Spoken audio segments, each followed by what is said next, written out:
Let's thank Frank. Thank you. Thank you. I didn't think anybody ever remembered we had an inter-service club here years and years ago. Greg Carmen wants to present this time. It might actually be fun to share a couple stories about Frank and what we all know about Frank.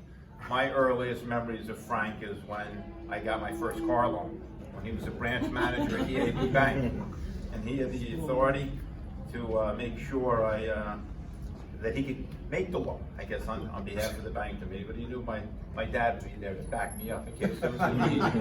Secured loan. But I paid that loan off, and then years later, some of you know that we moved in. My law firm moved into the building at 266 Main Street, which had been Bank of Farmingdale, and there's a vault downstairs in the basement that still has all the ornate gates and paintings on it, and it's there because Frank Bondietti wouldn't let the president of the bank take it out and go place it somewhere else. Where was he going to place it, Frank? You don't remember anymore. I haven't got the foggiest. But Frank's history with that building was so important to us because we bought that building back in '93, and then through the new rules with bank financing and the rest of it, we had some challenges, and if there would be concern about environmental concerns and the rest of it, we had to figure out at one point where the oil tanks were. This building has been running on gas for half a century, and I called up Frank, and he told me right back, he helped me figure out how the building was converted from oil to gas.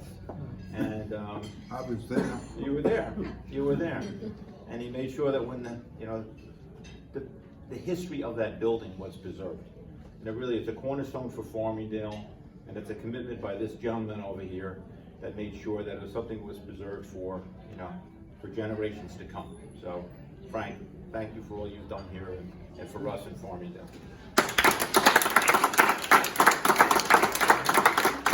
Anybody else have a story about Frank? I got a story. Yeah? This one should be good. I knew I had a story about Frank. When I was a commander of 6 years at the post, Frank was, I inherited him as the quartermaster.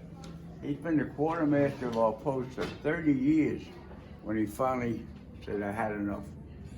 But we used to go back a long time. In my backyard, I had a tent, and as I said, he was the quartermaster, and I was chair and commander. He'd come over, and we'd have a little of his martini, which he liked his little martini. But no, he's a wonderful guy, and he's really a leader. And he's younger than me, but I can't help that. But no, Frank and I go back a long time since I'm in the post.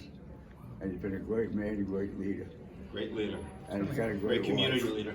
And a great wife. And a great wife. Yes. Here's you, Frank. Frank will be always known as Farmingdale's banker for many of us.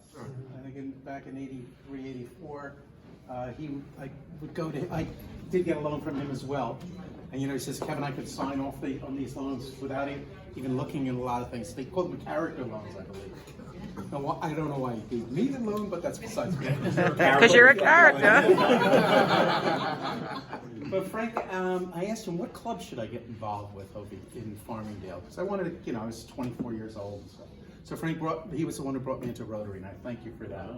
And you've always been there to help people all the time. If you needed a task done, Frank he'd never say no. So thank you, Frank. The entire Senate. Congratulations. Yeah. I'm overwhelmed by all of this. Much of it I've forgotten until today. Thank you. Madeline was in on Thank it. you. Thanks, Frank. Thank you. Thank you, Frank. Congratulations, sir. Thank you for your service.